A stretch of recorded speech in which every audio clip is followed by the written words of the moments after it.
Tapos takot na takot yung iba sa second coming. Sino ba yung darating? Di ba si Jesus? Anong nakakatakot doon? Dapat kung coming ni Satan, matakot ka. Second coming of Jesus, pati yung pinapanakot.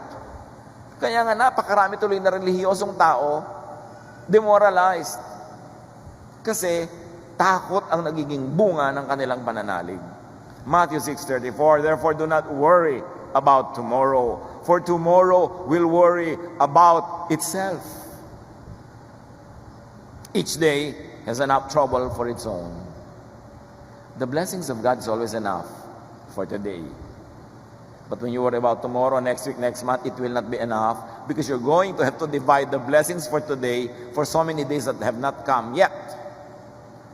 Kaya ang tinuturo ni Jesus, live for today.